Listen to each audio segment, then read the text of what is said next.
Hello and welcome to another carrot snacking and batarang thwacking episode of What Happened, the YouTube-style pop culture media show that travels the video game and movie universes to seek out the stories of the most fractured and tumultuous development cycles. Now, as I often start out, you can't say the semi-fancy word tumultuous without your mind immediately jumping to today's subject, which was an example of trying to capitalize on the sometimes tough nut to crack that is the platform fighter. And like many other examples before, it really didn't work out. However, unlike a similar stab at the genre that we've covered before, the story of this clash between dozens of Warner Brothers characters battling out for supreme supremacy has some unique aspects to it, with some culled from an inside source that'll absolutely gas your flabber, believe you me. So grab your biggest stack of sandwiches, crystal gems, and basketballs as I answer the question, what happened to Multiversus? I say you're taking the L train now, boy! When Nintendo announced that Smash Bros. Ultimate sold slightly upwards of 15 billion copies during its run on the original Switch, players saw an uptick of releases for platform fighters that range from smaller indies to bigger productions and involving well-known IP, with Nickelodeon All-Star Brawl being one such product. What? They made another one? When? Okay. So really, it's no surprise that Warner Brothers and their perpetually on-fire games division would follow suit, because outside of Disney, the amount of licenses and franchises they had access to was second to none. So in 2019, Player First Games was established with the express mission statement to deliver a competitive platform fighter for WB that would utilize this vast catalog of characters. Player First was founded by Christopher K. White and Tony Nguyen, with the latter cutting his teeth on Darkwatch, which I'm pretty familiar with, before joining Sony Santa Monica as combat designer on both God of War 3 and its oft-forgotten follow-up Ascension. With Player First also being set up in LA, the team logically had the pick of the litter when it came to the pretty sizable community of developers in the greater Los Angeles area. You know, at least you would think. For this video, I reached out to an ex-WB Games employee whom, for obvious reasons, preferred to remain anonymous, to give some additional insight into this game's development, and their first revelation certainly surprised me.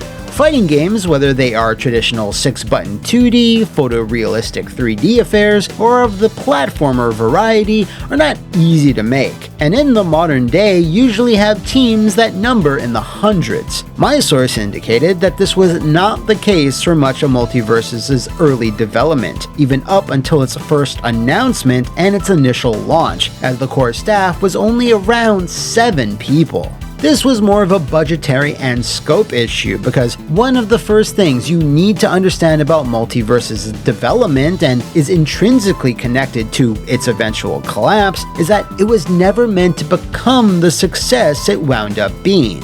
Now, while this fact is something that my source confirmed, it is a facet of the story that I'm sure others have hypothesized, and that is Multiversus was never developed and was certainly not intended to have hundreds of thousands of people playing it at one time.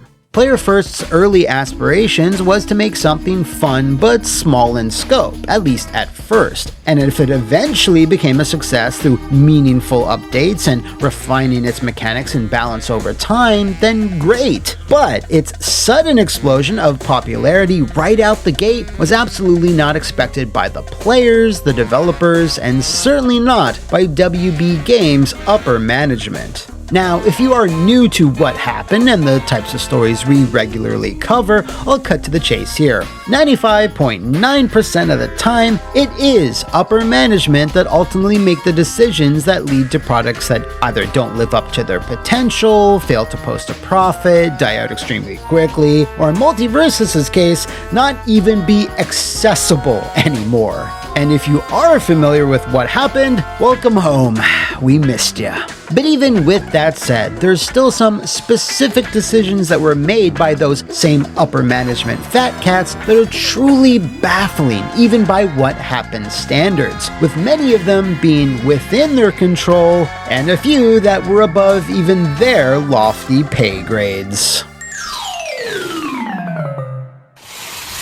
When Multiversus was first announced in November of 2021, after a few leaks made their way onto the internet, it was bandied about quite prominently that the game would launch the following year, but that didn't exactly go to plan. Instead, 2022 saw even more leaks pertaining to the roster throughout the first half of the year until the open beta was made available in the summer, with no real date given as to when the final version would be released. Despite that though, Player First and WB did seem like they were making all the right moves to start building a proper fanbase, establishing an ambassador program, hiring internal community managers, and even securing a spot to host a 2v2 side tournament at EVO 2022. Basically, everything you should do to promote your fighting game product. Feedback from that EVO tournament was then quickly implemented as they started adjusting the character balance, and aside from some people raising their eyebrows at the 2v2 game mode, which was often advertised as the game's signature match type, positive buzz was definitely starting to brew.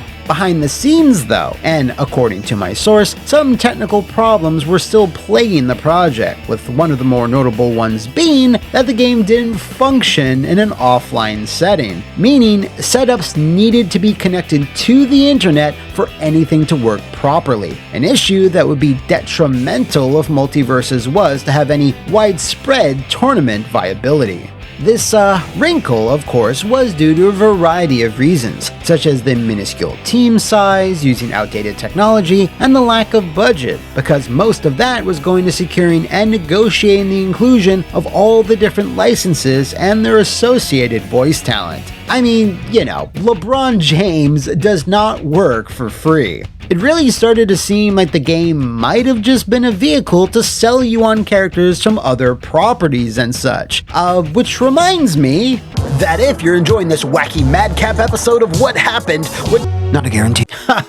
Anyway, because of Player First having to work through all these technical kinks, the open beta ran for a little longer than most do for your everyday fighting game, which typically lasted no more than a week. But in Multiversus' case, it was just shy of 365 days. This is why the player base started to drop off drastically, as updates and characters started to slow down, way down, by February of 2023, thanks to the prolonged beta period. Hence why that March, WB and Player First announced that the game was entering a hiatus and going completely offline, to then only relaunch again at an unspecified date.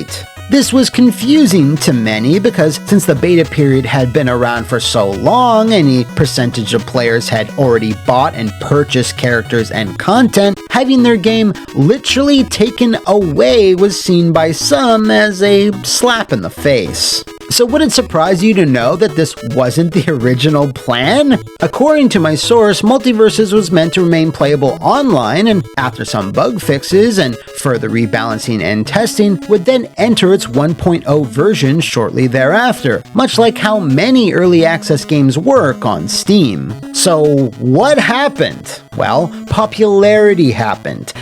Popularity happened a lot. As some may remember, when Multiversus launched its open beta, at its peak, 150,000 people were playing it concurrently, and that was just on Steam, with 20 million players in total downloading it by the end of that year. Numbers like that are massive for pretty much every genre, but were completely unheard of for a fighting game, ever since people started tracking this shit, I guess. And just to put said numbers in perspective, Mortal Kombat 11, the highest selling game in the series at 15 million copies, managed to only just crack 27,000 players on Steam at its highest point. That's right, Bugs Bunny and Shaggy completely washed Scorpion and Sub-Zero. Like, get over here, man. Now, to be serious, even though Multiversus did have a respectable lineup of characters during its beta period, the likes of Tom and Jerry, Rain Dog, and Arya Stark, well after the HBO show had squandered all of its goodwill, couldn't really account for all this hoopla, right?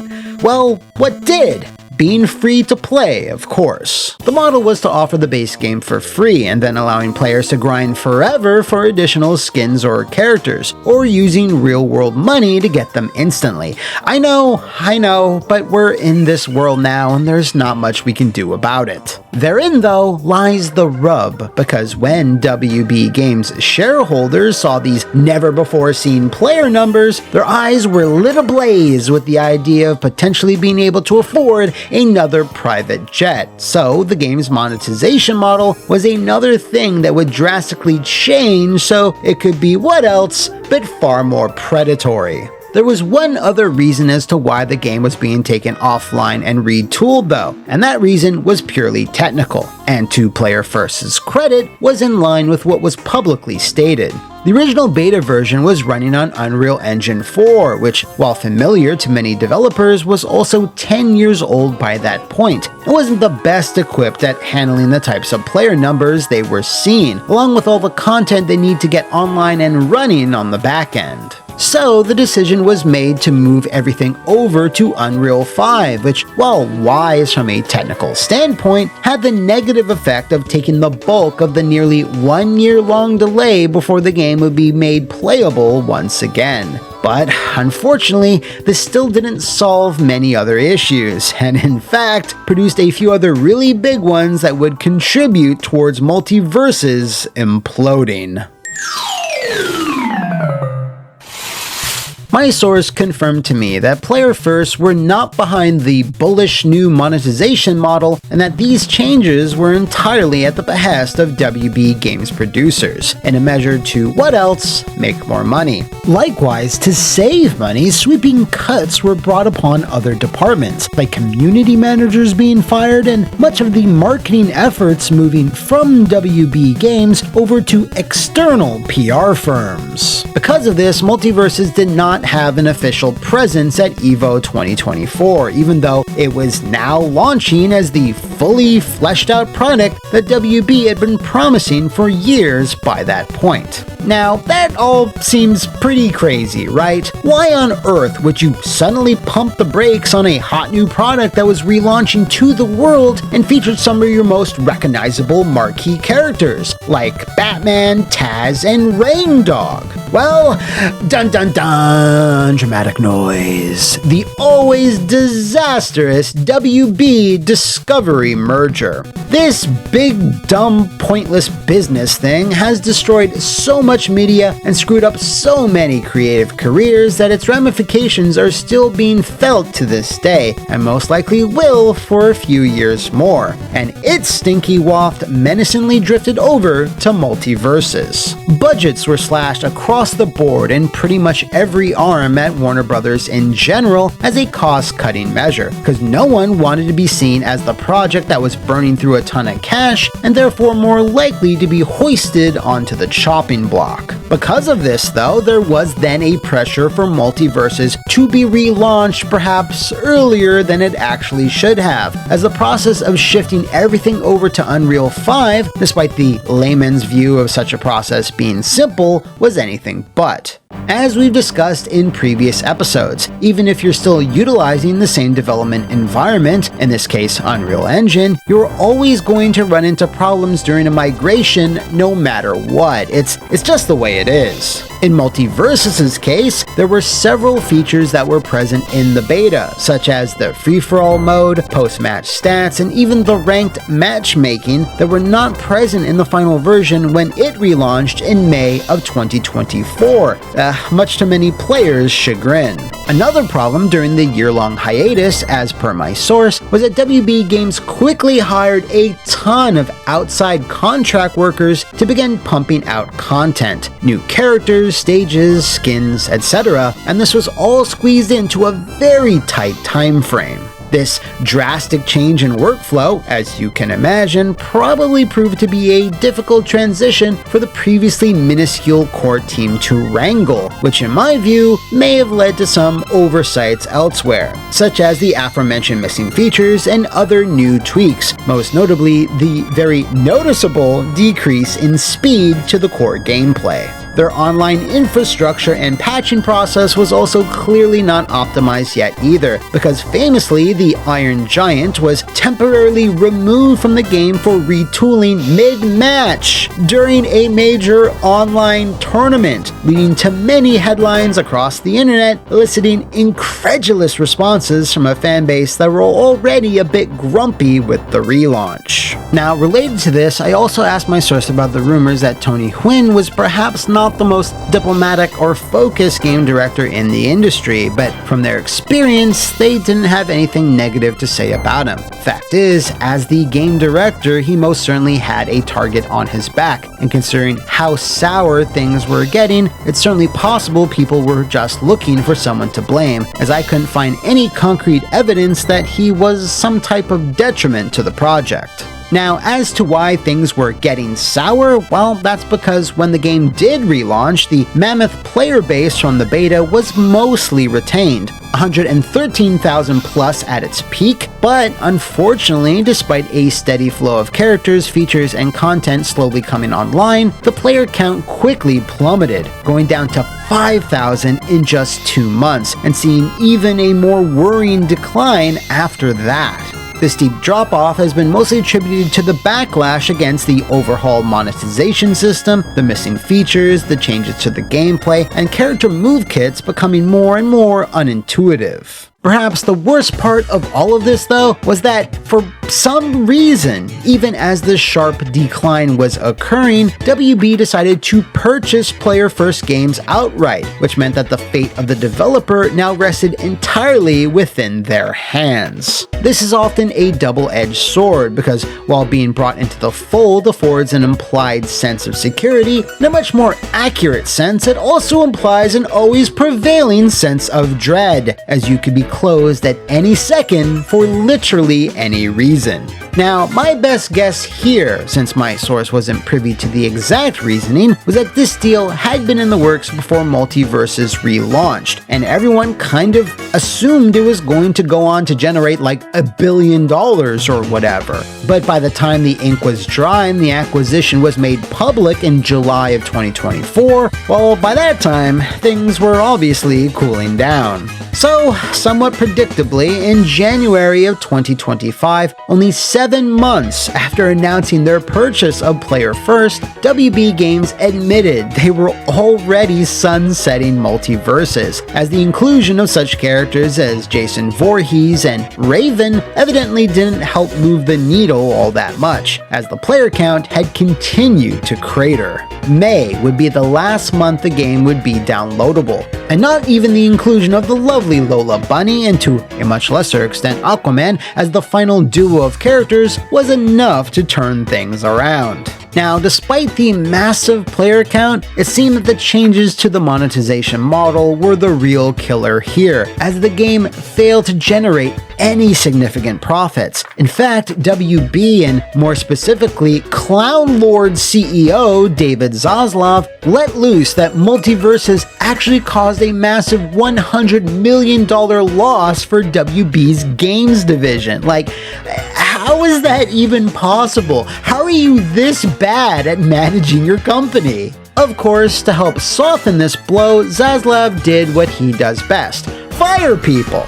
For their service, Player First Games were immediately shuttered following the rollout of the last 2 characters, not to mention the closing of 2 completely other different studios, WB San Diego and, most tragically of all, Monolith Productions, which left behind a 30-year legacy of incredible titles. So I guess it's nice that WB at least decided to spread the misery around, I guess. It is absolutely tragic what a complete waste of time, money, and potential this entire project wound up being, as you could literally point at any juncture and see where they went wrong. This was made all the more painful as Multiversus had what many game launches rarely get: a massive audience hungry for the product, wanting to be impressed and wanting to support, only to then be let down by a cavalcade of poor decisions, mismanagement, and just plain old bad luck and timing.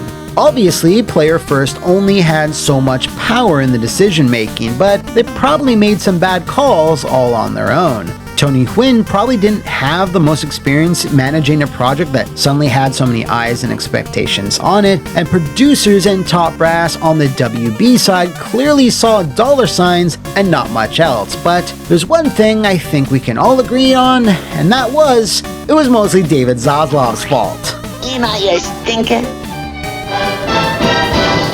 Thanks again goes to my source who took the time to speak to me for this video. If you out there know of any other multiverse misfires in the realms of video game or movie entertainment, let me know in the comments below or enter the swirling vortex that is my social media.